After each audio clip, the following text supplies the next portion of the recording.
공약 검증 토론 다음 주제로 넘어가겠습니다. 아마 요즘 우리가 가장 절실하게 피부로 느끼는 문제가 아닌가 싶습니다. 기후 위기 대응 방안입니다. 날이 갈수록 폭염, 혹한 등 극한의 기후와 이로 인한 자연재해가 잇따르고 있습니다. 이런 위기 상황에 대처하기 위해 각 후보들 어떤 생각을 갖고 계신지 에너지 정책 포함해서 기후 위기 관련 공약 들어보겠습니다. 이번에는 이준석 후보부터. 시간은 1분 30초입니다. 예, 카페에 가보면 종이 빨대가 있습니다. 실제로는 종이 빨대가 플라스틱 빨대보다 탄소 배출이 더 많고 인체에도 해롭다는 연구 결과도 있습니다. 그런데도 대통령의 고집으로 종이 빨대를 강제하더니 플라스틱 빨대 생산 기업은 피해를 입었습니다. 근데 정권이 바뀌니까 또 정책이 바뀌어가지고 이번에는 종이 빨대 생산업체들이 파산 위기에 몰렸습니다. 2001년 천성산 도롱뇽 사건 기억하실 겁니다. 터널이 생기면 도롱뇽이 피해를 입는다면서 어느 스님이 단식 농성을 하시는 바람에 시공업체는 140억 가까운 피해를 받습니다. 고속철 개통은 1년 넘게 지연됐습니다. 결국 터널은 뚫렸지만 생태계에는 별다른 문제가 없습니다. 환경과 기후 대응은 매우 중요합니다. 하지만 과학적 근거가 부족한 환경 PC주의는 국가 정책을 왜곡하고 국민에게 피해를 줍니다. 대통령이 재난 영화 한 편 보고 감동해서 시작한 탈원전 정책은 전국의 농지와 임야를 태양광 패널로 바꿔놓고 운동권 마피아들이 태양광 보조금 받아 흥청망청하다가 결국 사법 처리를 받기도 했습니다. 이준석 정부는 다시 시작하겠습니다. 비과학적 환경주의가 아니라 과학과 상식 그리고 국제적 기준에 입각한 합리적 기후 정책을 마련하겠습니다. 정치는 감정이 아니라 이성의 바탕을 둬야 합니다. 네, 다음은 이재명 후보 공약 발표 시작하시죠. 네, 전 세계가 기후 위기로 곤욕을 치르고 있습니다. 전 세계의 전체적인 에너지의 흐름은 이제 화석연료에서 재생에너지로 넘어가고 있습니다. 우리나라도 재생에너지 산업으로 전환을 해야 됩니다. 그런데 이 직전 정부가 이 재생에너지 산업을 탄압하는 바람에 사실 우리나라의 재생에너지 산업은 매우 위축됐습니다. 전 세계가 대체적으로 30%에서 60, 70%씩 이제 재생에너지 비율을 가지고 있는데 우리는 여전히 9%대에 머물고 있습니다. R200, 그러니까 재생에너지로 생산한 제품만 산다가 국제표준이 되고 있는데 어쩌자는 건지 알 수가 없습니다. 탄소 국경세, 화석연료로 생산한 제품 거기는 부가금을 부과한다. 앞으로 수출을 어떻게 하겠습니까? 그래서 대한민국의 산업정책도 재생에너지 산업으로 대대적으로 신속하게 전환해야 됩니다. 그리고 거기에 우리의 길이 있습니다. 서남해안 중심으로 또는 소멸의 위기를 겪는 농어촌 중심으로 재생에너지 즉 태양광, 풍력 발전들을 대대적으로 해야 됩니다. 전남 일대에 지금 재생에너지가 송전망이 부족해서 추가 발전 허가가 나지 않습니다. 신속하게 송전망을 건설해야 됩니다. 해당 지역에 데이터 센터 같은 에너지를 많이 사용하는 그런 기업들을 유치하고 재생에너지 중심의 산단, 즉 R200 산단을 만들어야 됩니다. 그래야 우리가 새로 살 길이 생긴다, 새로운 기회다 이런 말씀드립니다. 네, 다음 김문수 후보 공약 듣겠습니다. 문재인 정부는 기후위기 대응을 한다면서도 탈원전 정책을 강행을 했습니다. 그 결과로 원전 생태계가 완전히 무너지고 원전 발전을 가스 발전으로 대체하면서 수십조 원의 피해가 발생을 했습니다. 그런데 이재명 후보는 재생에너지 확대만 주장하지 원전에 대해서는 더욱 필요하다는 이야기를 안 하고 있습니다. 온실가스를 가장 적게 배출하는 에너지가 바로 원자력 발전입니다. 원자력 발전 단가는 50원이나 60원 사이입니다. 반면에 재생에너지 발전 단가는 300원이 이릅니다. 이 폭염으로 에어컨 사용이 늘어나고 AI 사용으로 전기가 많이 필요한데 이럴 때 값싸고 안정적이고 깨끗한 원자력 발전이 많이 준비하는 것이 국가 에너지 전략의 핵심이라고 생각합니다. 글로벌 기후 총회에서도 2050년 탄소 중립을 위해서 원전을 3배로 늘리자며 30개국 이상이 동참을 했습니다. 기후위기 대응에서 원전을 외면하는 것은 불가능한데 이재명 후보는 원전이 위험하다면서 적절하게 섞자고만 합니다. 우리는 원전을 중심에 두고 조력과 풍력 같은 재생에너지도 병행하겠습니다. 네, 이어서 권영국 후보입니다. 네, 국민 여러분, 기후위기는 온실가스의 43%를 배출하는 10대 대기업과 부유층으로부터 발생합니다. 그러나 피해는 가난한 서민과 사회적 약자에게 전가됩니다.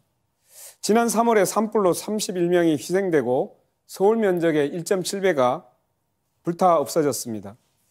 폭우와 홍수로 반지하방에 살던 가족이 죽고 여름 폭염으로 노동자, 농민, 어르신들이 쓰러졌습니다.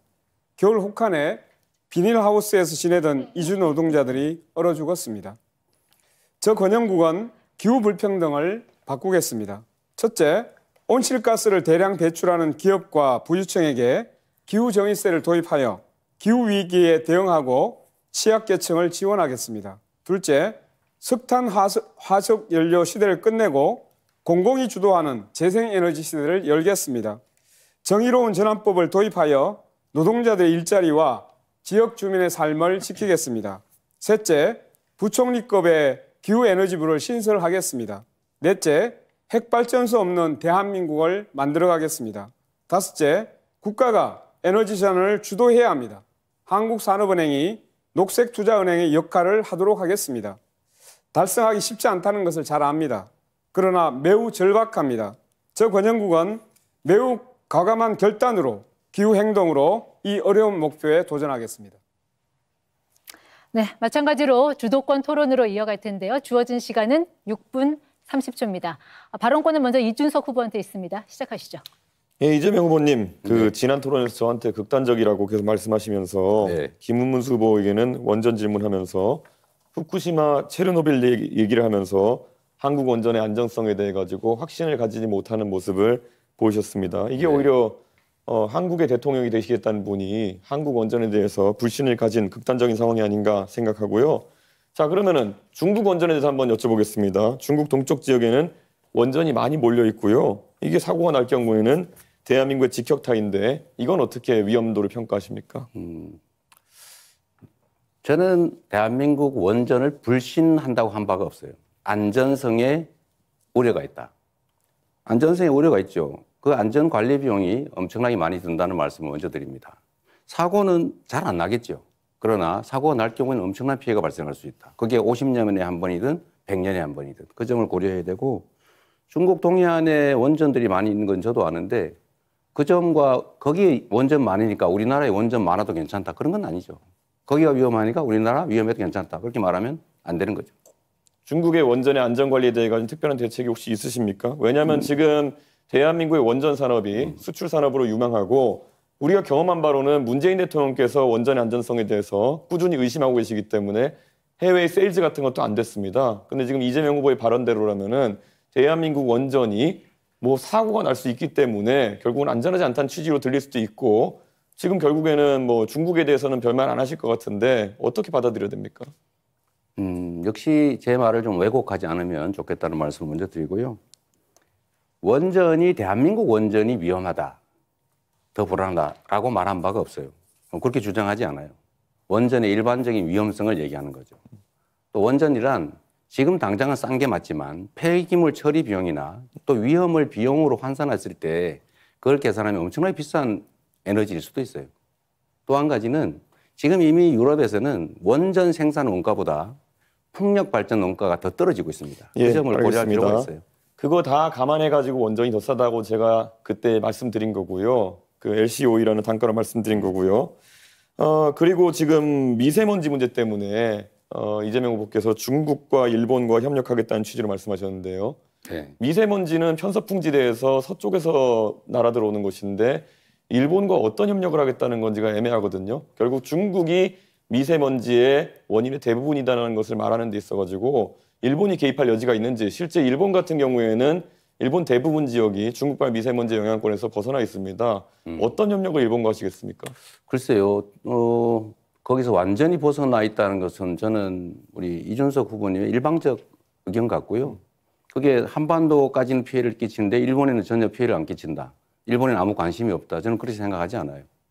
그리고 똑같은 피해 반경 안에 있기 때문에 저는 일본도 같은 입장이 있을 수 있기 때문에 일본과 협력해서 중국의 대응하면 우리 혼자 하는 것보다 훨씬 낫지 않겠느냐. 당연히 그렇게 생각합니다. 대한민국의 미세먼지 중에 중국발 영향력은 30에서 60% 수준으로 알려져 있고요. 일본에 미치는 영향력은 2% 정도다라고 알려 있습니다. 그렇기 때문에 데이터와 맞지 않는 이야기를 지금 하고 계신 것 같고요.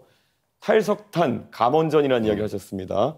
그러면 이 안에서 보통 우리가 봤을 때 기저전력을 무엇으로 해결하겠는가라는 질문을 하게 되는데요. 네. 에너지 수요는 갈수록 AI와 로봇의 발달로 늘어날 텐데 탈석탄하고 감원전하면은 기저전력 수요가 늘어나는 것엔 무엇으로 대응하시겠습니까? 지금 현재 상태도 원전의 비중이 32% 정도고 현재 상태로는 새로 짓는 것도 있기 때문에 지금 있는 것만 해도 2060년까지는 쓸 수 있는 상태고요. 그 사이에 재생에너지니까 뭐 풍력이든 태양광이든 이 재생에너지 비중을 대폭 늘리고 그 사이에 지금 막 급속도로 발전하고 있는 에너지 저장 시스템 이걸 최대한 활용할 필요가 있고 예를 들면 양수발전소라든지 이런 기존의 시스템을 알겠습니다. 활용할 여지가 많이 있죠. 양수발전소 같은 경우에는 또 다른 환경 파괴를 낳는다는 이야기가 있는데요. 결국에는 산을 깎아가지고 결국 많은 댐을 만들겠다라는 것이고 그렇지 않습니다. 그런 물리적 저장을 하겠다는 기존의 것인데 양수발전소들이 있잖아요. 예, 그런데 양수발전소의 기존 용량을 그러면은 최대한 활용하겠다는 말씀이신데 부족한 용량 아니겠습니까? 안 짓고 하겠다고요? 그렇게 단정하지 말라니까요. 제가 언제 양수발전소 용량을 늘린다고 했습니까? 예. 그것도 하나의 예라는 거죠. 에너지 저장 시스템이라고 하는 것은 다양한 방식이 있을 수 있습니다. 앞으로는 전국의 모든 전력망이 지능형으로 다 연결이 되고 밤에 예를 들면 그 자동차 배터리 꽂아놨다가 안 쓸 때는 배터리에 전기를 빼서 다른 데 공급할 수도 있어요. 이 전국의 지능형 전력망을 구축하게 되면 에너지 낭비도 적고 그런 간헐성도 상당히 많이 극복할 수가 있습니다. 결국 V2G 이런 것들 얘기하시는 것 같은데 그게 현실화되려면 우리나라에 현재 보급된 충전기 구조 같은 것도 다 바꿔야 되는 것이고요. 그리드 다 바꿔야 되는 거기 때문에 너무 가볍게 말씀하시는 것이 아닌가 이런 우려가 좀 있습니다. 이재명은 합니다라고 하면서 대선 출마 선언하신 다음에요. 쌍방울의 지주회사였던 광림이 사업 다각화한다고 하면서 임시주총을 열고 풍력발전과 태양광 발전을 사업 목적으로 추가합니다. 그래서 결국에는 올해 25년 1월부터는 재생에너지 유지보수 사업을 본격화한다고 있습니다. 이 광림의 투명 경영을 담당하는 분이 황윤석이라는 분인데 이분이 감정평가사로 후보님 성남에 시장하실 때 성남에서 부동산 업무하셨던 이준석 분입니다. 후보님 예. 45초 남았는데 한 분에게만 질문하셨어요. 이런 분의 이름이 같이 나오는 것에 대해 가지고 재생에너지 관련해 가지고 혹시 이재명 후보가 대장동이나 아니면 여러 사건에서 결국 사적인 이익을 추구한 것이 아니냐는 의심을 받는 것처럼 또 다른 의심을 받을 수 있다. 저는 그런 생각을 하고 있습니다. 네, 다른 후보 답변 시간 30초 보장해 주셔야 됩니다. 예, 그러면 권영국 후보님께 질문 드리겠습니다. 예, 지금 ESS를 이재명 후보께서 말씀해 주셨는데요. ESS 자체가 화재 사고가 빈번하기 때문에 어쩌면 지역별로 좀 혐오 시설 또는 기피 시설이 될 수 있다는 얘기가 있습니다. ESS가 기피 시설이 되면 이재명 후보의 아이디어는 어떻게 실현할 수 있을까요? ESS 시설은 기술 발전으로 많이 이제 발전하고 있지 않습니까? 제가 자동차가 전기차를 타고 있는데 기존에 화재가 많이 났어요. 그리고 저장량도 매우 적었습니다. 지금 발전하고 있습니다. 고려해야죠. 네, 시간은 끝났는데 잠시 후에 권영국 후보 주도권 토론이 있으니까 못다한 답변은 그때를 또 활용하시면 되겠습니다. 다음 주도권 토론은 이재명 후보입니다. 네,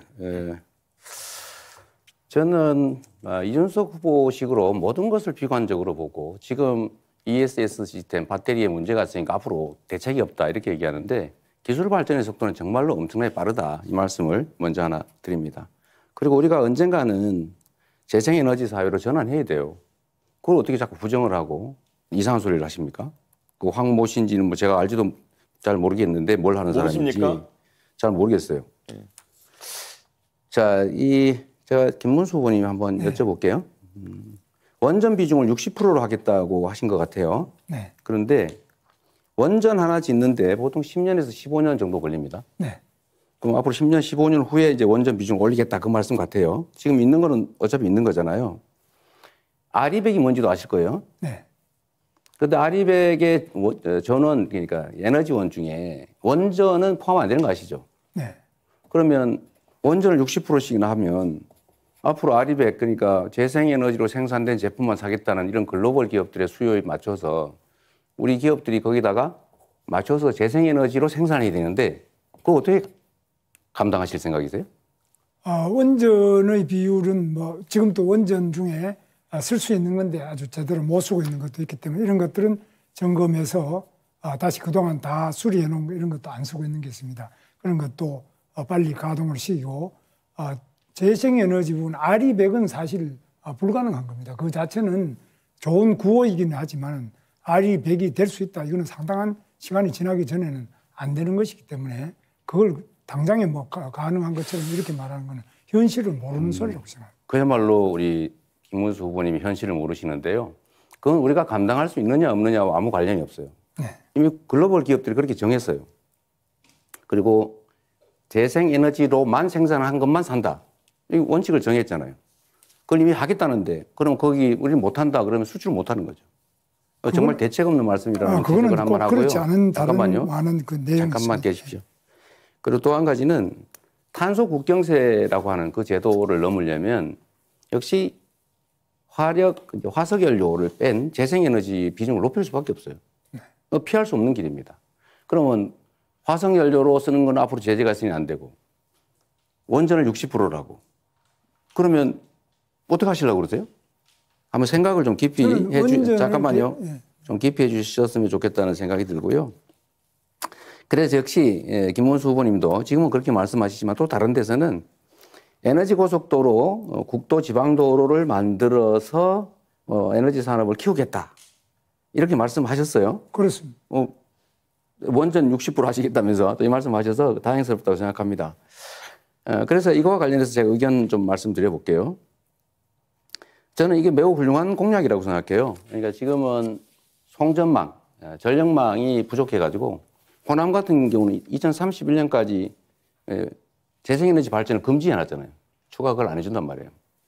그러니까 그 에너지 고속도로라고 하는 게 뭐 서울 가는 고속도로를 말하는 건 아니고 조밀하게 고속도로들, 고속 송전망들을 만들어서 어디서나 재생에너지 생산할 수 있게 생산해서 쓰는 거 쓰다 남은 것은 팔 수 있게 이렇게 해주자는 것이잖아요. 맞죠? 네, 맞습니다. 네. 그러면은 지금 이 공약을 하셨는데 이거는 아까 원전 60%하고는 좀 안 맞는 것 같고 또 한 가지는 구체적으로 그러면 어떻게 이 재생에너지 고속도로, 에너지 고속도로 이걸 만들어서 어떻게 산업 발전을 하겠다는 건지 좀 구체적으로 말씀해 주실래요? 지금은 이제 재생에너지를 생산하더라도 버려지는 부분이 많은데 이것을 어떻게 하든지 효율적으로 촘촘하게 연결해서 이 부분에 낭비가 없이 소요초로 제대로 가장 효율적으로 연결하는 그런 여러 가지 지역마다 또 그 어떤 좀 특성마다 다 다르겠습니다. 네. 그걸 맞춰서 하고 또 원자력 부분에도 지금 현재 그렇게 생각하시는 보다는 훨씬 더 빠른 속도로 원자력이 또 건설도 될 수 있고 재생에너지 관련된 예를 들어 우리나라 같으면 조력 발전소 네, 상당히 좋은 조건이 서해안 쪽에 많이 있습니다. 어쨌든 김문수 풍력도 후보님 좋고. 말씀을 들어보면 꽤 말씀이 여기저기 충돌하는 느낌이 좀 든다는 말씀 드리고요. 어쨌든 저는 김대중 대통령의 정부화 고속도로 또 박정희 대통령의 산업화 고속도로에 이어서 이 재생에너지 사회를 준비하는 에너지 고속도로로 새로운 산업 시대를 열어야 되겠다 그런 말씀을 드립니다. 이준수 후보님, 뭐 자료 숫자도 많이 말씀하시고 하는데 제가 좀 알아봤거든요. 말씀하시면 꼭 친중 뭐 이런 걸 걸어요. 그 중국과 뭔 관계였다고? 저는 가끔씩 그런 생각이 들어요. 이 젊으신 분인데 생각이 매우 올드하지 않냐 이런 생각이 들 때가 있습니다. 국제적인 것 같은데 매우 편협하다 이 생각이 들어요. 문제점 지적은 하는데 좀 대안이나 자기 정책을 분명하게 말씀하시는 게 좀 부족하지 않을까 그 생각이 들어요. 일단은 전에 말씀하셨던 것 중에요. 풍력 산업이 중국을 위한 거다. 풍력 산업은 이렇게 말씀하셨잖아요. 그런데 제가 알아보니까 지금 운영 중인 국내 풍력 업체가 5개인데 지난 3년간의 정부 입찰에서 선정한 10개가 있어서 15개가 있어요. 이 풍력 산업 시설 중에서 국산 터빈이 2곳이고 나머지는 국산과 유럽산이래요. 중국산은 2개밖에 없다는 거예요. 또 한 가지는 지난주에 5월 16일 가동한 5번째 신안 풍력단지 이거는 답변 시간 30초 보장해 주셔야 됩니다. 네, 그럴 겁니다. 터빈 제가 너무 웃겨야 됐군요. 자, 전체적으로 계속 이게 중국이라는 좀- 단어만 나오면 본인이 친중이 아니라고 항변하시는데요. 말씀하십시오. 그럴 필요 없고요. 사실 그래서 풍력 발전과 태양광의 대부분 장비라는 것이 택가리를 한다고 이제 많은 국민들이 알고 있는 겁니다. 그리고 지금 중국산 풍력 장비나 이런 것에 대해서 태양광 장비도 그렇고 결국 중요한 상황에서 안보적인 위기를 가져올 수 있는 킬 스위치 같은 것이 내장돼 있다는 이야기가 미국에서 나오고 있는 상황입니다. 그렇기 때문에 이재명 후보가 그것에 대해서 걱정 안 하는 것도 네. 우려스러운 상황입니다. 네, 다음 주도권 토론 김문수 후보 시작하시죠. 그렇습니다. 지금 재생에너지 부분에 대해서는 다들 뭐 좋다고 하지만 제가 생각할 때는 서해안에 있는 조력발전소, 뭐 경기도에도 시아호에도 조력발전소도 있고 더 좋은 조력발전의 조건을 우리 서해안에 많이 갖추고 있습니다. 그리고 풍력발전도 아직 훨씬 더 발전할 수 있는 소지가 많이 있다고 봅니다. 꼭 중국산 원자재 셀을 많이 쓰는 태양광 발전만이 꼭 좋다고 저는 보지도 않고요. 그래서 재생발전도 다양하게 많이 발전시킬 필요가 있습니다. 그리고 특히 원자력 발전에 대해서는 이게 지금 기술이 굉장히 빠른 속도로 발전하고 또 우리나라가 세계 최고의 시공 기술을 가지고 있기 때문에 제대로 이 부분에 대해서는 세계적인 선도 국가가 될 것입니다. 많은 나라가 아까도 말씀드렸다시피 30개국 이상 많은 선진국들이 이 원자력 발전만이 정말 탄소 배출을 줄일 수 있는 가장 획기적인 방안이라고 보기 때문에 이 원전에 대해서 저는 이재명 후보께서 훨씬 더 긍정적이고 적극적으로 검토하셔야 되지 않느냐. 자꾸 재생에너지 이야기를 하시면서 태양광 이렇게 하면 다분히 그 태양광의 셀이 주로 중국제인데 이런 부분은 또 어떻게 하고 그 부작용은 또 어떻게 하냐는 많은 문제가 있습니다. 그래서 우리 국내의 기술로서 원자력 발전에 대한 관심과 적극적인 정책이 절대 필요하다고 저는 보고 있습니다. 여기에 대해서 좀 더 적극적으로 원자력 발전의 그 필요성, 그 건설 필요성, 또 SMR이든지 이런 새로운 기술에 대한 투자, 집중적인 국가적 지원이 필요하다고 보는데 여기에 대해서 우리 이재명 후보께서 좀 대책을 밝혀주시면 좋겠습니다. 저는 원전이 위험한 에너지라는 점에 대해서는 뭐 생각이 여전한데, 다만 우리의 현실이 있기 때문에 이미 지어진 원전들은 계속 잘 쓰자. 그리고 가동 연한이 지났더라도 영광처럼 안전성이 담보가 되면 뭐 더 쓰는 것도 검토하자 이런 입장이고요. 그렇다고 지금 추가로 원전을 국내에 어딘가에 짓는다면 그 어디 터가 있냐 이렇게 묻고 싶습니다. SMR 또 이런 것들은 그건 연구해야죠. 우리 그 예산을 다 통과시켰잖아요. 그러니까 에너지 믹스가 필요하다. 어느 걸 배제할 게 아니라 적정하게 섞어 쓰자 이런 입장입니다. 네. 그런데 원자력의 위험성을 자꾸 이야기를 많이 하시는데 문재인 대통령이 그 때문에 결국 탈원전 했지 않습니까? 원자력이 위험하지만은 가장 안전한 에너지죠. 석탄 발전은 위험 안 합니까? 위험 안 한 게 어디 있습니까? 그러면 재생에너지가 위험 안 합니까? 그래서 그 안전성을 자꾸 이야기하면서 원자력 발전의 위험성을 무슨 판도라 영화 같은 거 이런 것처럼 그런 공상 과학 영화 이런 것들을 보고 그거 굉장히 위험하다. 아니면 과거에 기술이 아주 부진할 때 그때 원자력이 위험하다 했는데 원자력 혹시 안전연구소라든지 원자력 발전하는데 이런 데 가보셨습니까? 꼭 그걸 가봐야 아는 것은 아닌데 가보지는 않았어요. 가보지는 않았지만 네. 실제로 그 처리 후 연료 그 핵폐기물 그거 정말 위험하잖아요. 처리 못하고 지금 쌓아놓고 있지 않습니까? 또 실제로 폭발 사고는 안 날 거라고 다 조심했죠. 일본인들 조심하지 않았겠어요? 최선을 다했겠죠. 그러나 폭발했고 결국은 지금 한반도까지 피해를 입히는 게 현실이다. 근데 잠깐만요. 예. 체르노빌도 마찬가지죠. 지금 다른 나라에 이 사고들이 많기 때문에 가급적이면 재생에너지로 비중을 올린 게 맞다. 이런 생각 말씀드립니다. 그런데 후쿠시마는 그 폭발을 한 게 아니지 않습니까? 그건 해일로 인해 가지고 바다 속에 지진이 로 인한 해일 때문에 그것이 누수가 되고 많은 문제가 발생한 것이 원자력 발전소가 폭발한 것도 아니고 우리나라 원전의 시공 능력은 세계 최고 수준 아닙니까? 그래서 저는 이재명 후보께서 앞으로 정책을 하시더라도 반드시 현장을 가봐야 된다. 원자력이 위험하다고 하려면 원자력 발전소를 가보든지 원자력 연구소도 대전에 가실 때 한번 들러보세요. 그리고 경상도 가시면 표만 보지 말고 원자력 좀 가보셔야지만 거기서 저 사람이 정말 제대로 미래를 알구나. 그거 뭐 얼마나 고리, 경주, 뭐 또 울진은 얼마나 원자력이 많습니까? 가시는 김에 뭐 한번 들러가지고 이게 정말 안전하냐, 사실이냐 이렇게 확인하는 것이 절대 필요하다고 보고요. 우리 이준석 후보님 어떻습니까?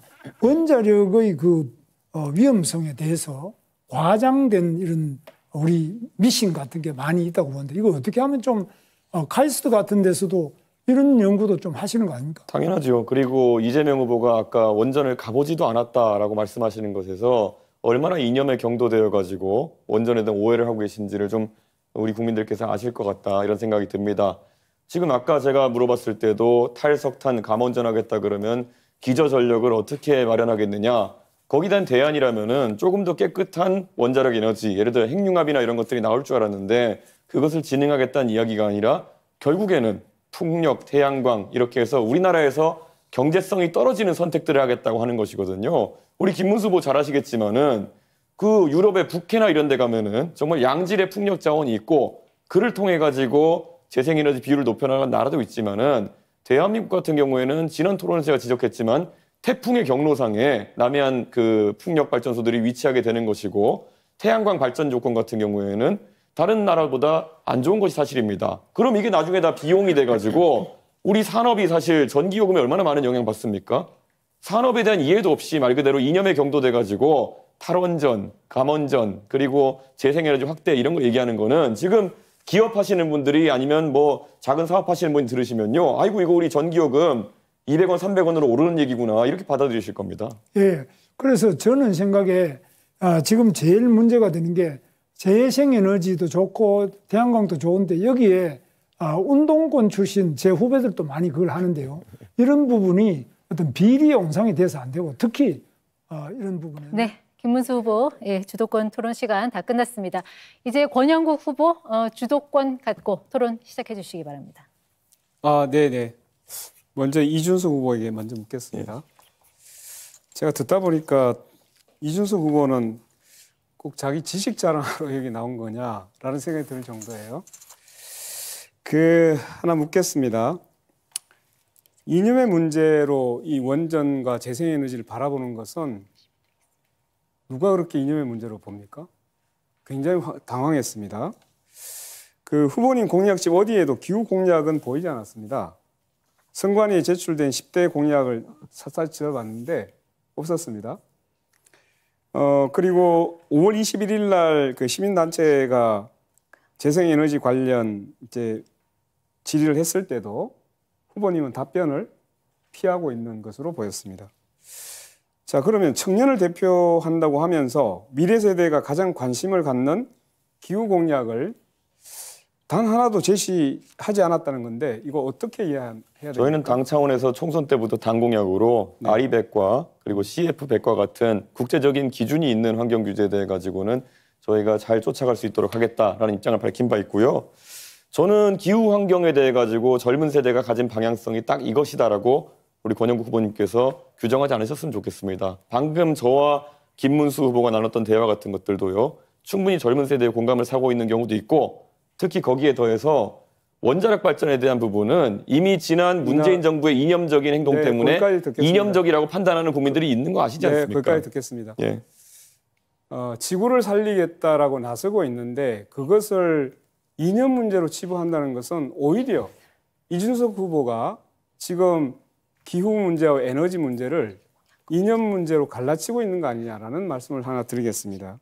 그리고 제가 왜 그러면 당에서 했던 것을 후보 공약에는 하나도 집어넣지 않았을까?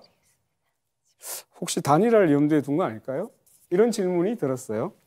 기후 공약이 없으면 단일화하는 겁니까? 그래서 제가 별칭 하나를 한번 드리겠습니다. 네. 기후 없는 이준석? 어때요? 굉장히 좋은 것 같은데. 자, 그러면 다음 이재명 후보에게 묻겠습니다. 2024년 현재 발전 산업의 46%가 민간 기업이 소유하고 있습니다. 이런 추세라면 2040년에는 외국계 자본과 대기업이 발전 산업의 90%를 차지하게 될 겁니다. 자, 국부가 유출되고 대기업의 배만 불려주게 되는데 민영화로 당연히 전기료는 올라가겠죠. 이렇게 되면. 그 피해는 국민들에게 전가될 겁니다. 재생에너지 해상 풍력 사업이 특히 그렇습니다. 이 민영화가 아니라 공공이 50% 이상 주도해야 한다고 저는 생각하고 있습니다. 후보님, 제 의견에 동의하십니까? 그 비율이 얼마인지는 뭐 논의해 봐야 되겠지만 저는 최소 30% 정도를 해당 지역 주민들에게 사업권을 주는 게 맞다. 지금 신안 같은 경우는 그걸 통해서 햇빛 연금이라고 주민들한테 배당을 해주고 있지 않습니까? 저는 그 대폭 확대해야 된다고 생각해요.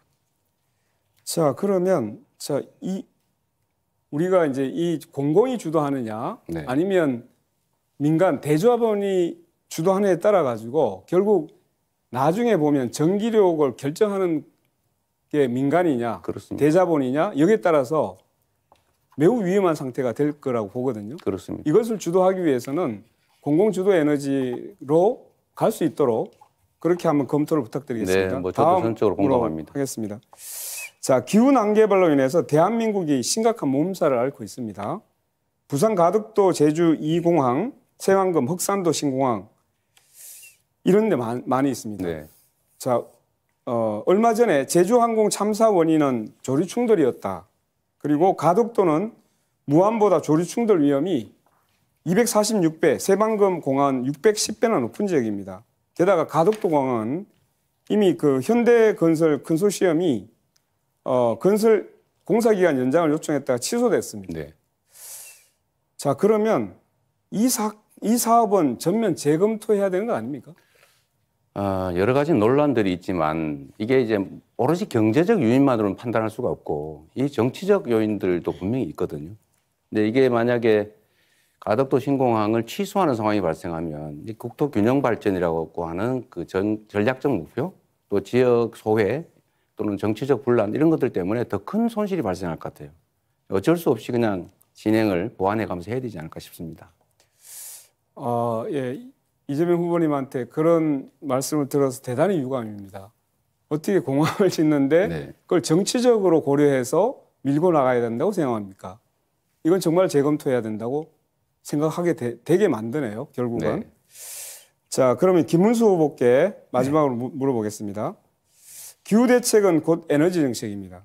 그렇죠? 네. 후보께서는 원자력 발전 비중을 현재 31.7%에서 60%로 2배 확대를 하고 신규 원전 6개나 더 짓고 그다음에 소형 모듈 원전도 상용하겠다 이렇게 했습니다.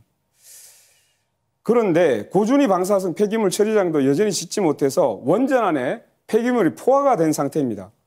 원전 비중 2배 올리면 폐기물 2배는 나올 텐데 신규 핵 발전소와 폐기물 처리장은 어느 지역에 건설하시겠습니까? 답변하세요. 그 부분은 이제 여러 가지 공모를 통하고 또 앞으로 원전 폐기의 기술을 높이면서 지역 보상도 높여서 잘 결정할 수 있습니다. 세계적으로 고준위 핵 폐기물 처리장을 만든 곳은 핀란드라는 아주 특이한 나라에 딱 한 군데밖에 없습니다. 화장실 없는 아파트를 계속 짓자는 얘기 아닙니까? 아파트 지어가지고 화장실 없으면 그거 어떻게 처리할 거예요? 정말 이해할 수 없는 이야기를 계속하고 있어서 핵 폐기물은 얼마나 위험한지를 아시지 않습니까? 지금 후쿠시마에서도 로봇으로도 처리 못하는 게 핵 폐기물입니다. 고준위 핵 폐기물. 네, 이렇게 공약 검증 토론까지 모두 끝났습니다. 하고 싶은 말씀 다 하셨는지 모르겠습니다. 마무리 발언 1분씩 드리겠습니다. 자, 이재명 후보부터 말씀해 주시죠.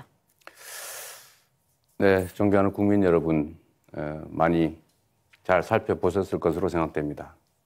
정치는 비난이나 비판만 가지고 할 수 있는 것이 아닙니다. 행정은 있는 길을 잘 가는 것이지만 정치는 없는 길을 만들어야 합니다.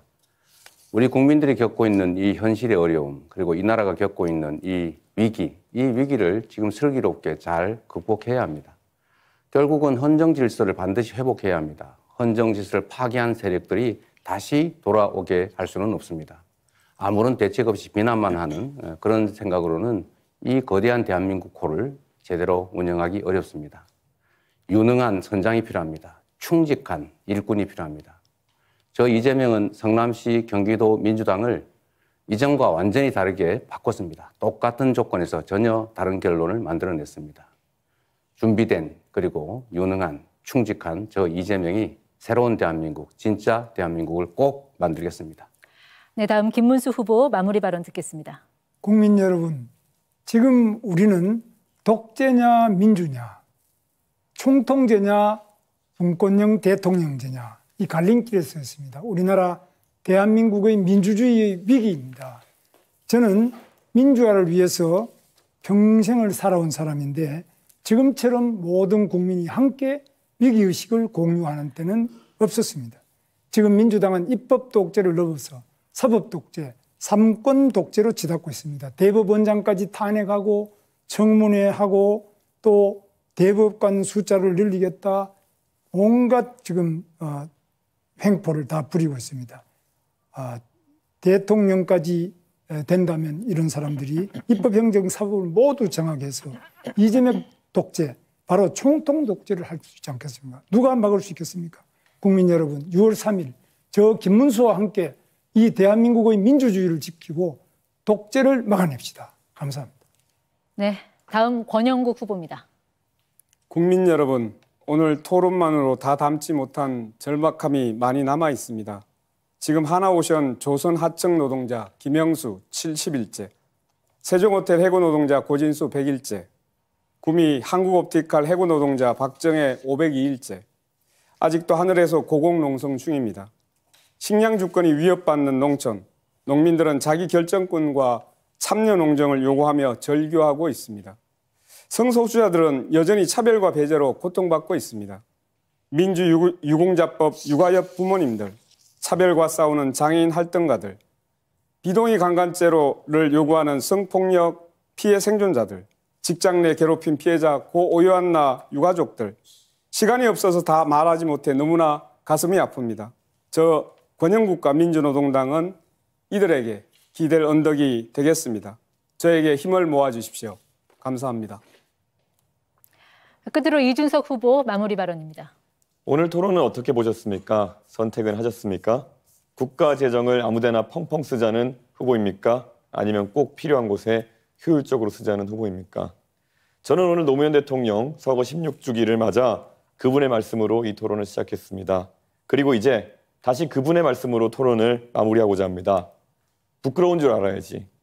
나라를 이렇게 엉망으로 만드는데 공동의 책임이 있는 사람들이 빨강과 파랑으로 옷 색깔만 다르게 입고 나타나서 서로 권력을 다투는 염치 없는 세상에서 노무현 대통령의 목소리를 꾸짖습니다. 정말 부끄러운 줄 알아야지. 양쪽 껍데기를 말끔히 청산하고 이제 새로운 세대가 나라의 미래를 책임질 시간입니다. 저 이준석이 나아갈 길, 멀고 험해도 깨치고 나아가 끝내 이기겠습니다. 도와주십시오. 네 분 모두 수고하셨습니다. 아쉬움도 있겠지만 또 다른 기회가 생길 테니까요. 중앙선거방송 토론위원회가 주관하는 마지막 후보자 토론회는 5월 27일 화요일 저녁 8시 정치 분야를 주제로 열립니다. 자, 이번 선거 대한민국의 미래를 결정하는 중요한 날입니다. 마지막 토론까지 관심 있게 지켜봐 주시고 또 적극적으로 참여해 주시기 부탁드리겠습니다. 오늘 토론회는 여기서 마치겠습니다. 여러분의 판단에 자그마한 도움이 됐길 바라겠습니다. 여러분 안녕히 계십시오.